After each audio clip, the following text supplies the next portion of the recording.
امام بخاری رحمۃ اللہ علیہ نے بخارا سے جو سفر کیے ہیں ان سفروں کا نقشہ دیا گیا ہے، کس طرح امام بخاری رحمۃ اللہ علیہ بخارا سے چلے ہیں، ترمذ بھی تشریف لائے یعنی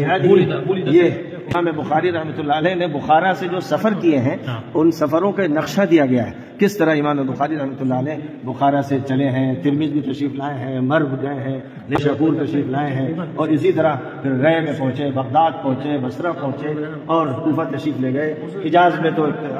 6 سال تک مسلسل مکہ مکرمہ میں اور مدینہ منورہ میں رہے، اور اس کے بعد مصر بھی تشریف لے گئے،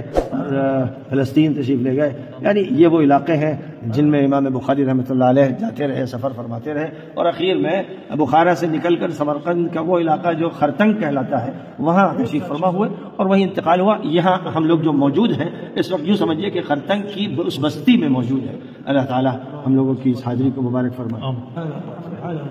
یہ دکھایا گیا ہے کہ امام بخاری رحمۃ اللہ علیہ اپنی والدہ اور اپنے بھائی احمد کے ساتھ سفر پہ نکلے، یہ پہلا سفر ہے۔ نعرف هذا قفص السمرقندي كان مشهور جدا وقيم جدا۔ یہ سمرقند میں جو کاغذ بنایا جاتا تھا، ہاں سمرقند میں جو کاغذ تیار کیا جاتا تھا اس کی صنعت کو دکھایا جا رہا ہے، من شجرة التوت، اور یہ جو شہتوت کے درخت سے جو تیار کیا جاتا تھا وہ مواد جس سے کاغذ بنتا تھا، اور اس پر پھر تحریر تیار ہوا۔ 17ویں صدی کا یہ ایک سمرقند کی تحریر کا ایک نقشہ یا اس کی ایک مثال نمونہ موجود ہے جس کو یہاں پر 17 هذا هو رئیس الجمهورية اثناء زيارته لمركزنا والمعهد الحديث۔ یہ ہے شوکت میرزویف جو اس وقت ازبکستان کے صدر ہیں، اور یہ سارے جو ادارے قائم کیا ہے در حقیقت انہوں نے کیا ہے، یہ قابل مبارکباد ہے۔ اللہ تعالیٰ ان کو اور مزید توفیق عطا فرمائے اور ان سے زیادہ زیادہ کام لیں۔